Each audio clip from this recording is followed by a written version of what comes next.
The reason why your life isn't changing isn't because of the things that you do or don't do as much as it is the things that you say and don't say to yourself. A lot of us want to change our lives, and there's always this frustration that grows within us because we seem to not be able to do anything to make a difference. Tell me if this sounds familiar. You have somebody come up to you, they ask you for advice on how to improve their lives, and you try your damnedest to just tell them how and try to help them as much as possible. And then they come away from it taking that advice, but then cut to maybe 2 days or a week later and they've gone back to their old ways as if no conversation had taken place at all. Maybe you're the one on the receiving end where you're giving the advice, or maybe, like a lot of us, we've been that person that's asked for advice and that advice didn't really go anywhere, even though we felt pumped in the moment that we were going to change our lives. We were going to finally do something about it. Why is that? What's holding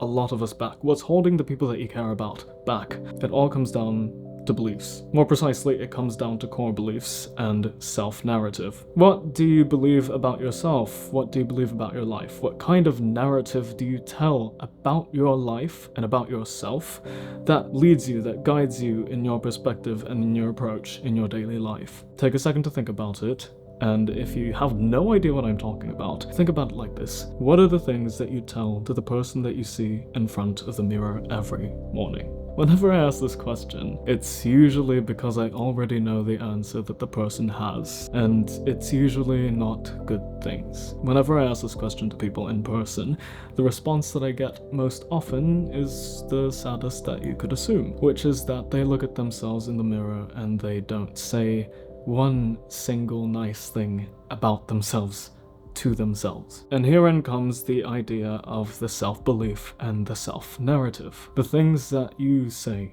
to describe yourself and to describe your life, they're more than just words. They're the things that you feed into your mind. And since your mind quite literally is the operating system of your whole vessel, it basically dictates how your life is gonna go. And if the words that you use to describe yourself and to describe your life are nothing good, then how do you expect anything to really be good?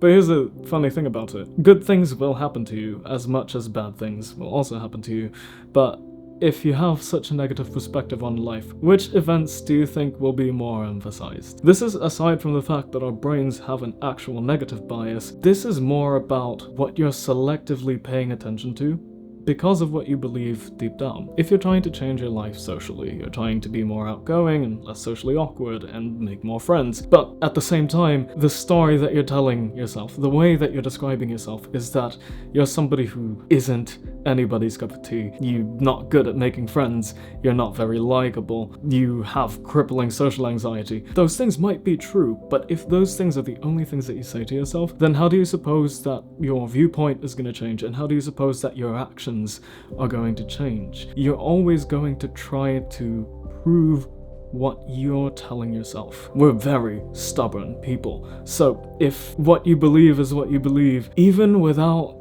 intentionally doing it, even without consciously doing it, you are going to do your best. Your brain is going to do its best to prove itself right. You're going to do your best to prove yourself right. So if the things that you're telling yourself aren't good, then you're going to try to prove that you're right. You're no good. That your life is no good.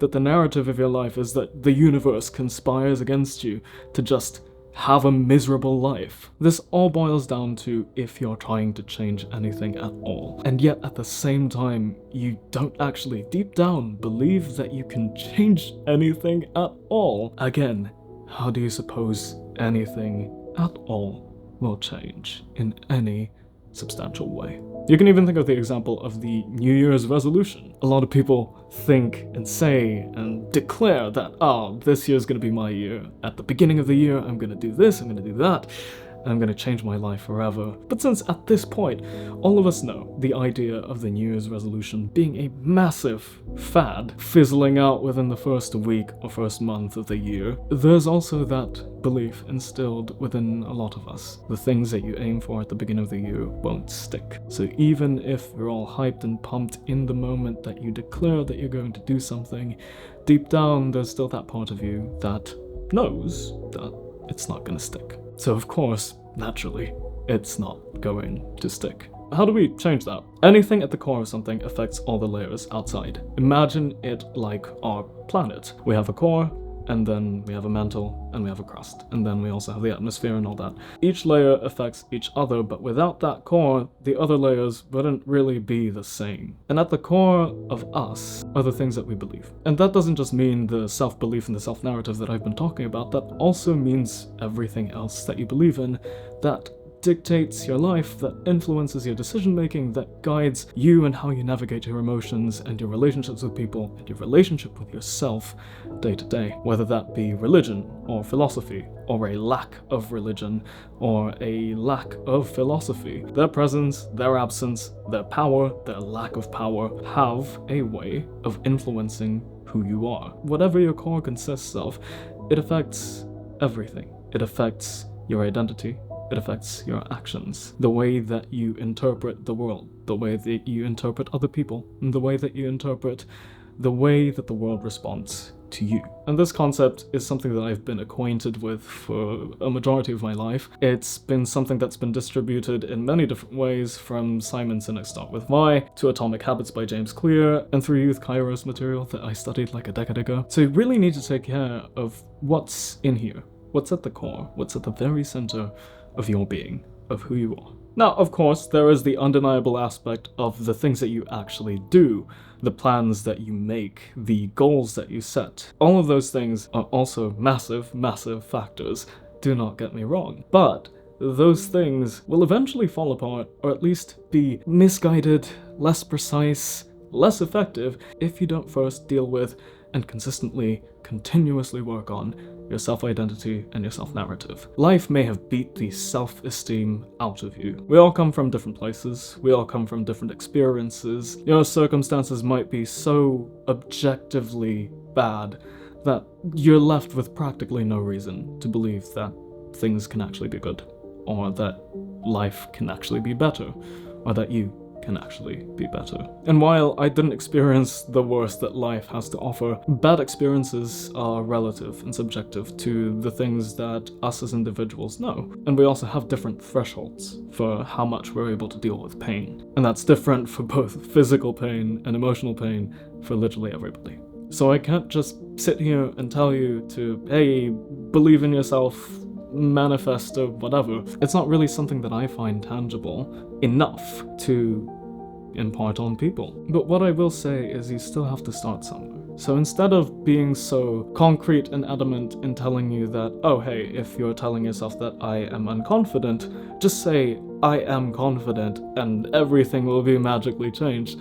I think that's ridiculous, and I think that there are people as skeptical or more skeptical than I am out there that also wouldn't believe this and wouldn't even give it a shot. So what I would instead do is leave room for error. Have some reservations about it, because I'm sure that you do, and I'm sure that you will, and that's perfectly fine. If you're saying that I am unconfident, instead of saying that I am confident, just say I will be confident, because I will work on it. And that's something realistic enough, because you're telling yourself that you are somebody who will work on something that they consider to be a current weakness and a flaw, and you're also claiming that given enough time, given enough effort, given enough belief, it will work.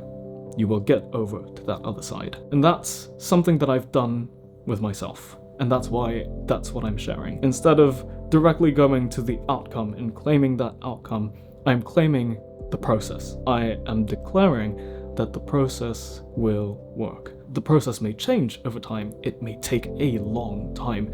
It may take a lot of work. It may take having to beat out that previous self-doubt, that previous lack of self-belief, that previous negative self-belief before it actually pays off. But at the core of it, I believe that it will pay off. You're actually trying to convince and argue with yourself that, hey, what we believe right now is currently true. You're not invalidating who you are or your experiences or your beliefs currently at all. You're acknowledging them, but you're also acknowledging the potential for all of those things to change. And you're acknowledging your responsibility in exacting that change. And here's the thing about responsibility. A lot of people will try to tell you that, oh, it's up to the universe, or it's up to karma, or it's up to God. And as somebody who actually believes in God, and I'm aware that not everything that I am and everything that I do perfectly embodies that, I still believe that there is a human responsibility to act on the opportunities and the gifts and the privileges and challenges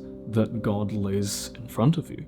So even if you don't believe in God, but you believe in karma, or if you don't believe in karma, but you believe in the universe, everything might be laid out for you, but if you don't do anything about the things that are laid out in front of you, how do you expect anything to happen? There is your role in the equation. Now, I'm sure there are people that are from those different beliefs that will argue with me that I'm wrong. That's not really what I'm here for. I'm just here to emphasize that, hey, you have a responsibility over your own life and over the person that you are, and at the very least, you have a responsibility over what you tell yourself, what you believe in, and what you choose to do with your words, your actions, and especially your beliefs.